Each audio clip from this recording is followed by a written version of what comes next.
the last 2 days have been pretty extraordinary. The last time we spoke, we were being gassed at a picnic. The head of the state on the local level, the head of the police on the local level, called Nicole Klein, basically made a press conference following President Macron's statement on telly, where he had a big interview on the main TV channel, where basically he said that everything that was going to be evicted had been evicted. And so she made a statement, and of course he talked about the return of order, and she made a statement, a long press conference, and confirmed that the evictions were over, and that what they now had to do was return the state of law and order and clear the barricades, because there are barricades popping up everywhere.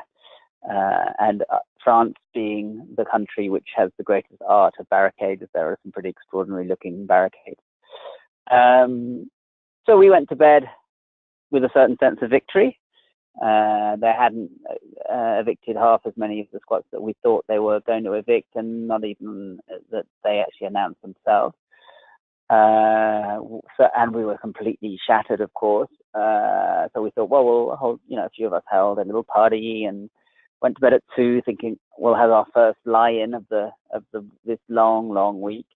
And then 4 o'clock in the morning, I hear this rumble. I look through the window of the caravan and I see hundreds and hundreds and hundreds of riot vans passing by the road. We live next to one of the 2 main accesses that goes through the ZAD, and thousands of police just lining the road for about a kilometer, and run out, and we see the barricades at the end of the road burning. And then it kicks off all over again, and then everyone was pretty surprised. That was what she calls the end of operations. So it kicked off pretty big time, and they tried to they took down the barricades down with tanks, or armored kind of personnel carriers. It fought in the forest very, very hard. It was super dangerous. They were throwing concussion grenades from the field into the forest. They couldn't see anything. They couldn't see where they were landing. They were landing all over the place. We've now got 150 injuries. They then said that they'd come in to make 2 arrests at La Grève following a rocket launch towards a helicopter. The rocket launch was, of course, it was a firework. It wasn't a rocket. So it was pretty heavy. People felt completely confused and betrayed. Meanwhile, Nicole Klein, the prefect, at the end of her press conference, so it was kicking off while she was in the prefecture giving this press conference, she held up a piece of paper and said, look, I've simplified the whole process of you getting access to the land. This is a very simple form. Anyone can sign it, put their name on it for your agricultural project, and tell us where you are. She even mentioned the fact that, maybe there's not a difference between individual and collective. That was a little breach in the discourse, because she's been pushing for individual, and we've been pushing for together, that we want to run this land together. That's what we'd always said, what the movement has to run it through the assembly of usages. And so that night, after hours in the forest, it kind of calmed down. The police went away. So this morning again, they came around. Well, they brought the helicopter over around 5 in the morning, woke everyone up. That was pretty horrible. And then they attacked, but just the main road here and at the Lama Faché, again, to clear the barricade. Came through like a high-speed train with their tanks. Didn't stay. No one had time to react, really. And so they just came through to show that they could pierce through this road if they wanted. Of course, the barricades returned like mushrooms. And there was very heavy fighting at the east at the Lama Faché as well, where they were trying to clear the barricade there. That didn't last all afternoon. That was mostly in the morning. It's calmed down now quite a lot. They were also using some kind of new kind of gas, an incapacitated gas apparently, which makes you very, very sick. They've also cut the electricity off for a large amount of the zone. Places where there was our brewery, our pasta making place, our bakery, the concert hall, one of the big kitchens. And also homes of people around. That hasn't gone down too well, and they said they would cut the electricity for at least a month as well. The government has said they will keep the troops here. The Minister of Interior came on the telly today and clearly said the troops are remaining, and we're not going to allow reconstruction, and we're going to destroy anything that's reconstructed. They have said that they will stay at least a month, I think, is what they said. If you'd gone to the barn of the future, which is this extraordinary barn built to the west of the zone, built by 80 traditional carpenters during 2016, by axe, mostly by hand, and raised during the 16th of October 2016, which is when we had this huge demonstration where 40,000 people came onto the land and put their sticks into the earth and made a pledge to come back if the government returned to the zone. And while that was happening, this barn was raised. It looks like a kind of cathedral. It's a medieval style barn. It's extraordinary, and it will be the center for the woodworking work. And yesterday they were working like maniacs, planking the trees that we'd cut in the forest, and forest what we've been fighting, that we'd cut this winter, and turning them into frames to build a new barn for the rebuilding day tomorrow. It was an extraordinary thing to see, really, and it showed really how the struggle is so much about resistance and creation, and about proposing other worlds, other forms of life, and resisting and blocking the present one.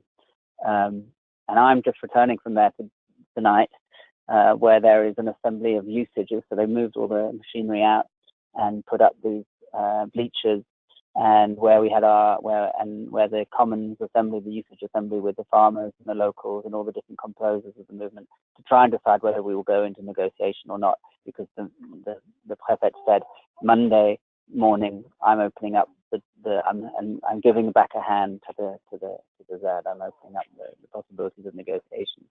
So it's going to be a very, very long and a very, very, very difficult and very important assembly, and I haven't seen the end of it, and we will see what comes out of it. So we don't know whether tomorrow will be one of the first days without an attack. Tomorrow is the big day where people have been invited to come back to rebuild. We're going to rebuild the Gourbi, which was one of the spaces of assemblies, a beautiful dome made out of the earth of this land.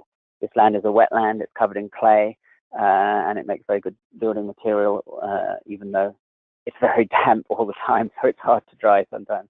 But there was this beautiful metal and earth dome made out of metal and earth, because already that site, the Gourbi, which is right in the middle of the zone, originally it had a farmhouse on it that was destroyed in 2012, and then a building in wood was rebuilt there as a kind of assembly space, and that was burnt by fascists during the COP21 negotiations in Paris, when a whole load of caravans from the ZAD went up to Paris, and at that moment some fascists came and burned it down.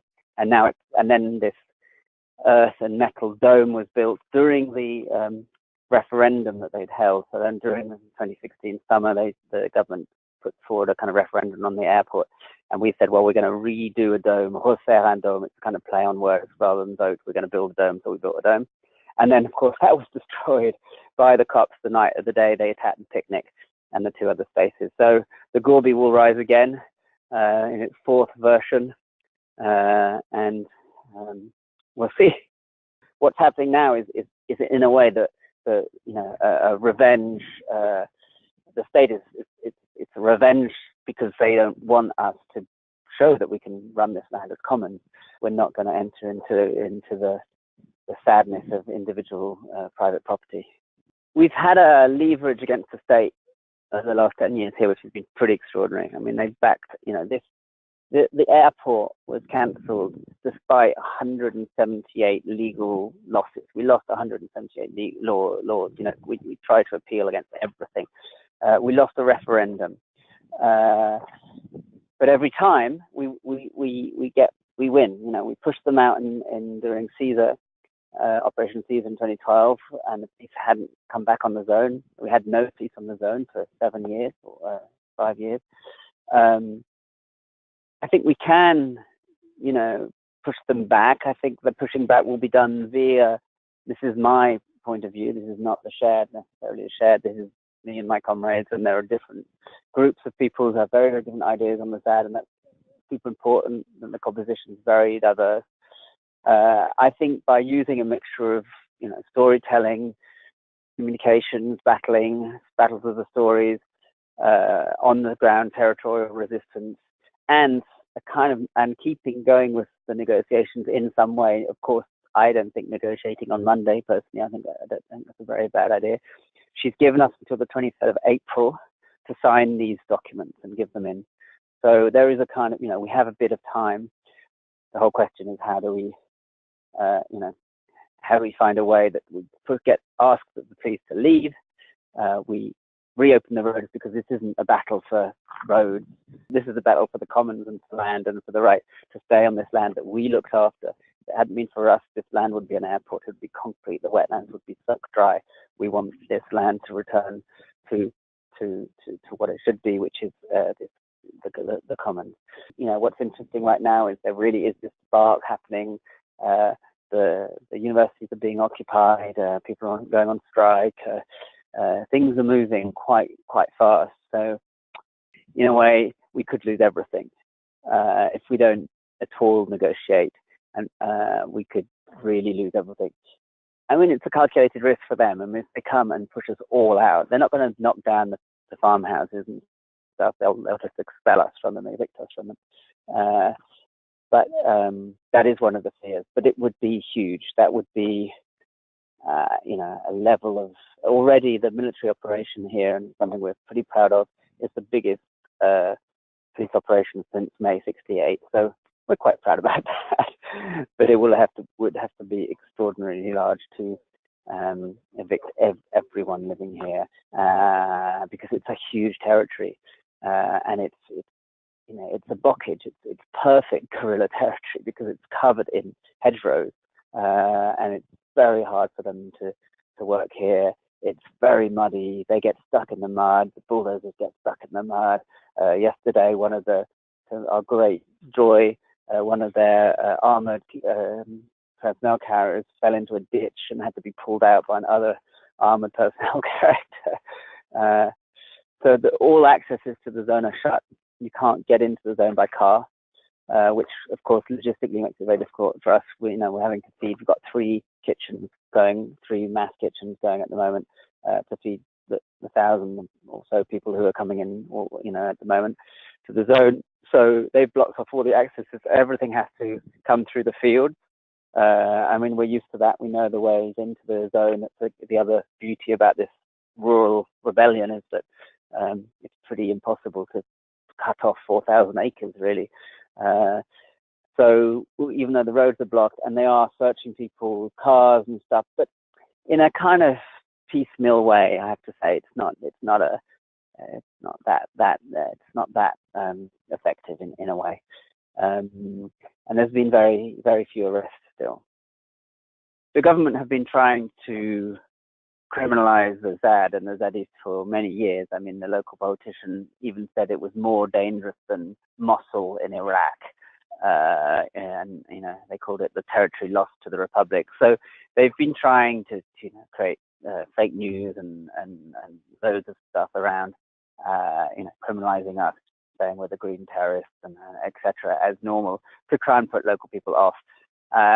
Problem is that a lot of local people come here and they see that the reality is much more powerful and than their stupid fictions and fantasies. They said, we're stopping the gendarmes operations, and then the next day when they came in and attacked again, they said, yeah, but it's not the gendarmerie or the prefect who's running these operations. It's the judiciary police who've come to arrest someone. So it's all trying to keep to this. Yeah, it's all a play of words, really. But it's shocked a lot of people across the country, and I think it was a major mistake, actually. They've made 2 major mistakes. One was taking the farm of the Sonon. It's a play on words. It means 100 names, but also it means without name or anonymous. That was a farm which had, was attacked, and people were really shocked about the fact that farm was attacked, because no one expected that one to be attacked. They expected mostly the kind of cabins in the east and so on and next to the road to be attacked, which is just as awful and bad that they were attacked. But this farm was kind of this model that they're trying to say, yeah, you can be there if you're a farmer, and here were farmers, even their sheep were legalized And the second mistake was attacking after they said that there was an end of operation. And I've been talking to a lot of people who've been coming onto the zone who've been crying, have been watching their stuff on the media and on the social networks and stuff, and said, I came here because I couldn't bear being at home watching this stuff and being in tears, and so I had to come here. And it's people of every age, young, old, all kind of backgrounds, and that again is the beauty of the struggle. We've gone beyond the kind of pureness of the kind of anarchist pureness, which wants to kind of keep a kind of pure ideology without paradox. And here we said, no, we have to open up, and that means actually contradictions, that means paradoxes, that means not having an ideology that is abstract, but actually inhabiting now in the moment and trying to make decisions that are situated now. And that's created this incredible diversity of people coming. And literally you have, grandmas standing next to masked up, shielded barricade warriors, and only with both of those can we win. But their strategy of really dividing the locals from us has absolutely not worked.